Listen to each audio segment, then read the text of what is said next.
It Works, 1926, by RHJ. It Works, by RHJ. The famous little red book that makes your dreams come true. A clear, definite, common-sense plan of accomplishment. Originally published in 1926, this book, with its valuable message, is presented to you by the Tomuda Farusa.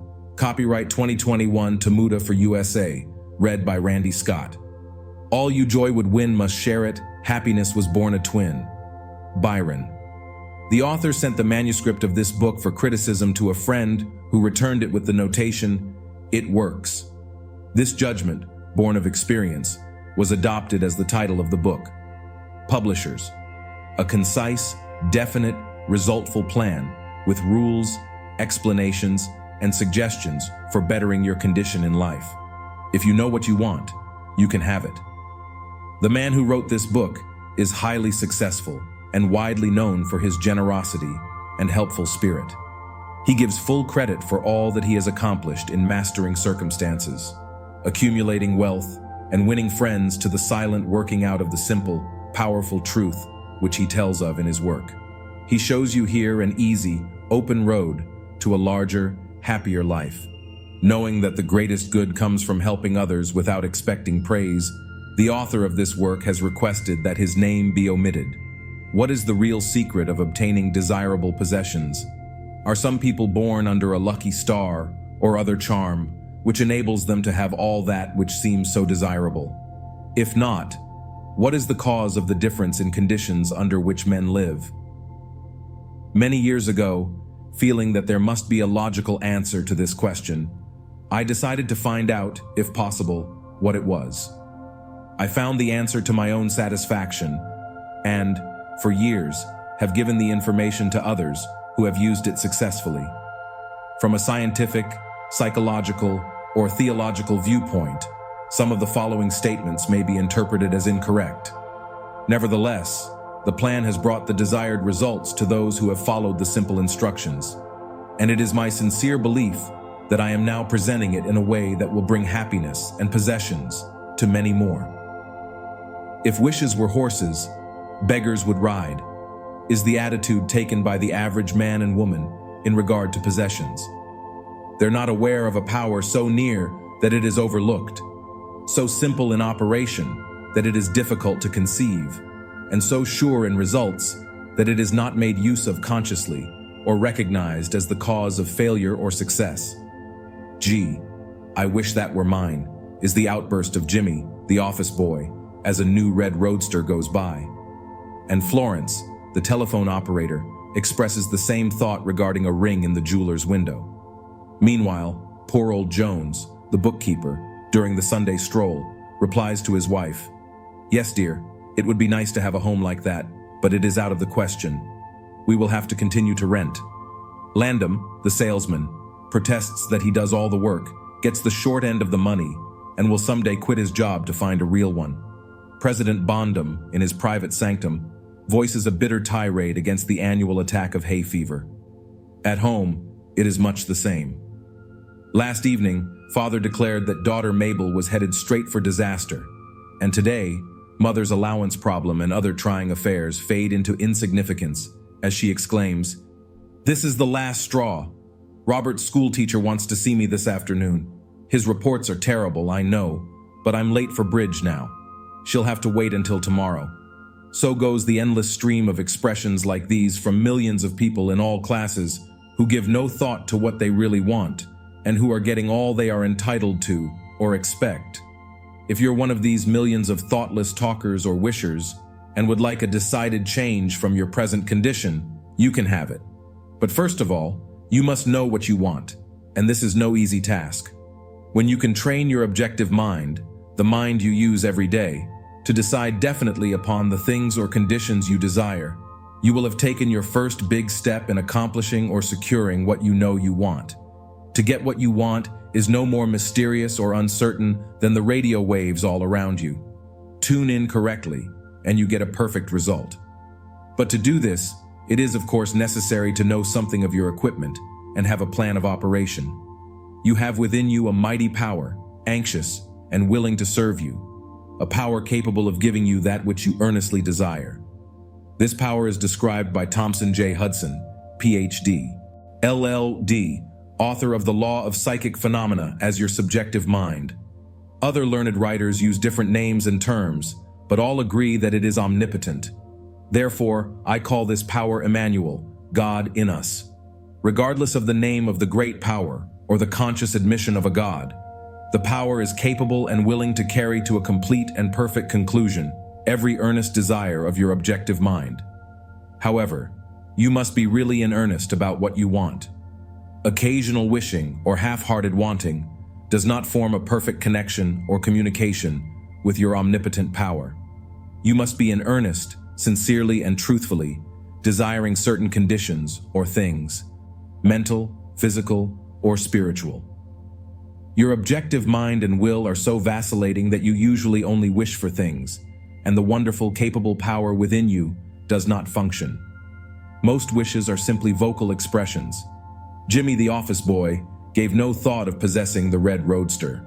Landon, the salesman, was not thinking of any other job or even thinking at all. President Bondum knew he had hay fever and was expecting it. Father's business was quite likely successful, and Mother no doubt brought home first prize from the bridge party that day, but they had no fixed idea of what they really wanted their children to accomplish and were actually helping to bring about the unhappy conditions which existed. If you are in earnest about changing your present condition, here is a concise, definite, resultful plan with rules, explanations, and suggestions. The plan. Write down on paper, in order of their importance, the things and conditions you really want. Do not be afraid of wanting too much. Go the limit in writing down your wants. Change the list daily, adding to or taking from it until you have it about right. Do not be discouraged on account of changes, as this is natural. There will always be changes and additions with accomplishments and increasing desires. 3. Positive rules of accomplishment. 1. Read the list of what you want 3 times each day, morning, noon, and night. 2. Think of what you want as often as possible. 3. Do not talk to anyone about your plan, except to the great power within you, which will unfold to your objective mind the method of accomplishment. It is obvious that you cannot acquire faith at the start. Some of your desires, from all practical reasoning, may seem positively unattainable. Nevertheless, write them down in your list, in their proper place of importance to you. There is no need to analyze how this power within you is going to accomplish your desires. Such a procedure is as unnecessary as trying to figure out why a grain of corn placed in fertile soil shoots up a green stalk, blossoms, and produces an ear of corn containing hundreds of grains, each capable of doing what the one grain did. If you will follow this definite plan and carry out the 3 simple rules, the method of accomplishment will unfold quite as mysteriously as the ear of corn appears on the stalk, and in most cases, much sooner than you expect. When new desires, deserving position at or about the top of your list, come to you, then you may rest assured you are progressing correctly. Removing from your list items which, at first, you thought you wanted is another sure indication of progress. It is natural to be skeptical and have doubts, distrust, and questionings. But when these thoughts arise, get out your list, read it over, or, if you have it memorized, talk to your inner self about your desires until the doubts that interfere with your progress are gone. Remember, nothing can prevent your having that which you earnestly desire. Others have these things. Why not you?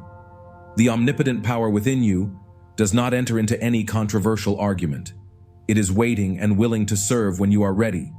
But your objective mind is so susceptible to suggestion that it's almost impossible to make any satisfactory progress when surrounded by skeptics.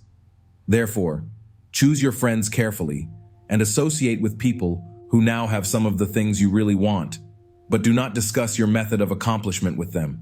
Put down in your list of wants such material things as money, home, automobile, or whatever it may be.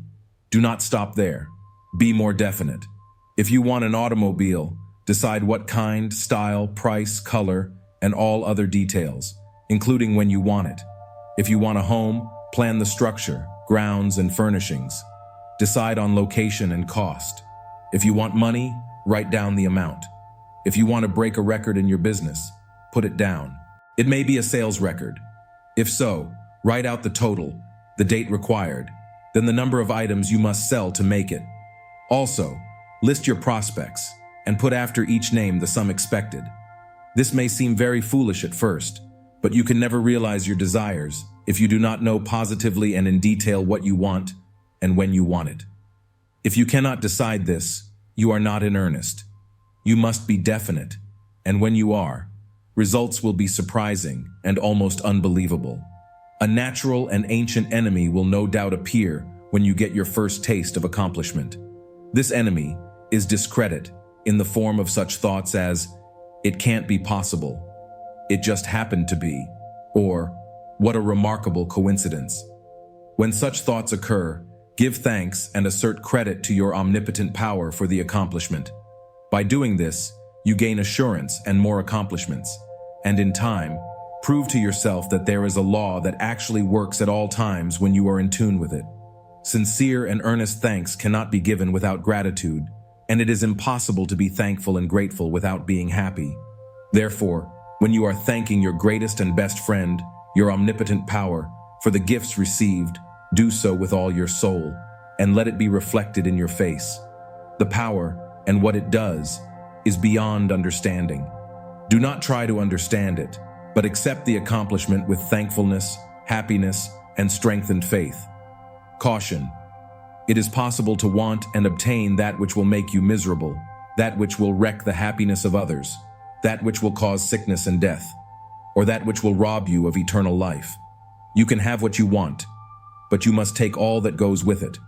So, in planning your wants, plan for that which you are sure will give to you and your fellow man the greatest good here on earth, thus paving the way to that future hope beyond the pale of human understanding. This method of securing what you want applies to everything you are capable of desiring. The scope being so great, it is suggested that your first list consists only of those things with which you are quite familiar, such as an amount of money, an accomplishment, or the possession of material things. Such desires as these are more easily and quickly obtained than the discontinuance of fixed habits, the welfare of others, or the healing of mental or bodily ills. Accomplish the lesser things first, then take the next step. When that is accomplished, you will seek the higher and really important objectives in life. Long before you reach this stage of your progress, many worthwhile desires will find their place on your list. One of these will be to help others, as you have been helped.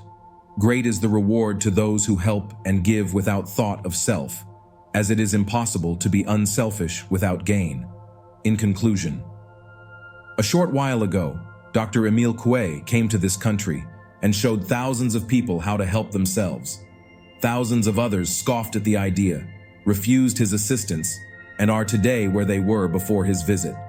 So, with the statements and plan presented to you now, you can reject or accept. You can remain as you are, or have anything you want. The choice is yours.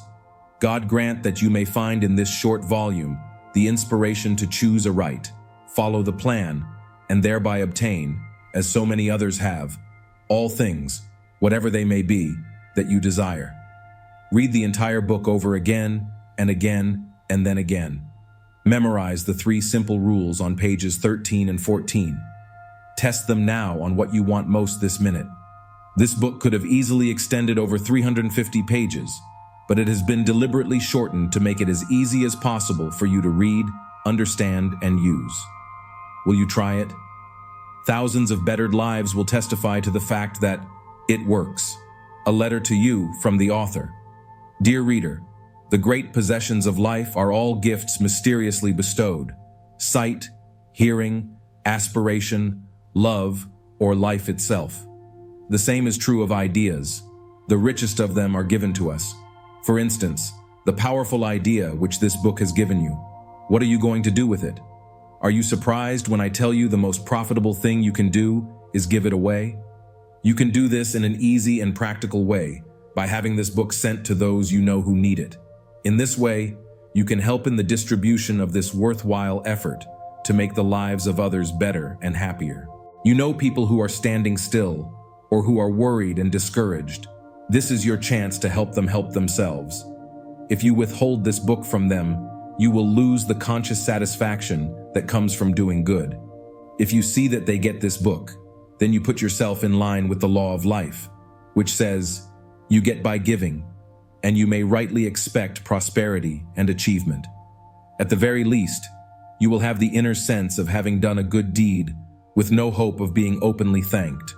Your reward will come secretly in added power and larger life. The author.